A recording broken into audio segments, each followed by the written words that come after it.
आजपासून 22 तास खुलं राहणार. वाढती गर्दी पाहता त्यामुळे मी इतर कुठेही मीट द प्रेस न करता पहिली नागपूरला करतोय, कारण आपल्या सगळ्यांचं घर नागपूर आहे. आपल्या सर्वांना नागपूरबद्दल एक वेगळं आकर्षण देखील आहे.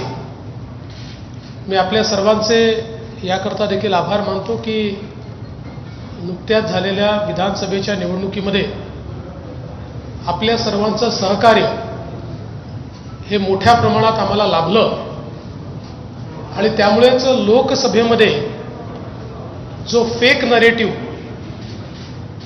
महाराष्ट्रामध्ये तयार करण्यात आला होता की ज्याचा मोठा फटका आम्हाला बसला,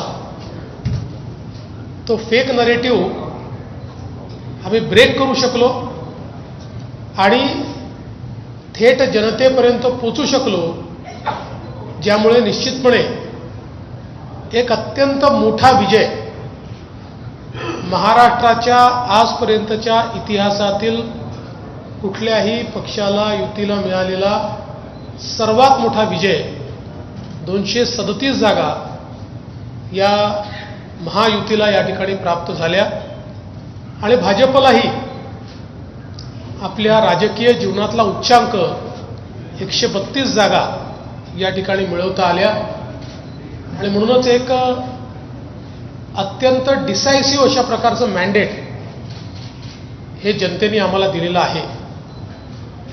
अर्थातच एवढं चांगलं मॅन्डेट मिळाल्यामुळे आमची जबाबदारी खूप मोठ्या प्रमाणात वाढली आहे, कारण कुठलंही मॅन्डेट हे जनतेच्या अपेक्षा घेऊन येत असतं. आव्हानंही असतात, अपेक्षाही असतात आणि काम करत असताना काही अडचणी असतात, कधी काही मर्यादा असतात. पण या अडचणी आणि मर्यादांवर मात करून जनतेच्या मनातली कामं झाली पाहिजे, तशा प्रकारचा महाराष्ट्र हा तयार झाला पाहिजे, हा प्रयत्न आपल्याला या ठिकाणी करायचा आहे. खरं म्हणजे पहिल्यांदा जेव्हा 2014 साली मी मुख्यमंत्री झालो होतो, त्यावेळेस अनेक लोकांच्या मनात अनेक शंका होत्या. काही लोकांना वाटायचं की हा मंत्री पण राहिलेला नाही, मुख्यमंत्री म्हणून कसा काम करेल.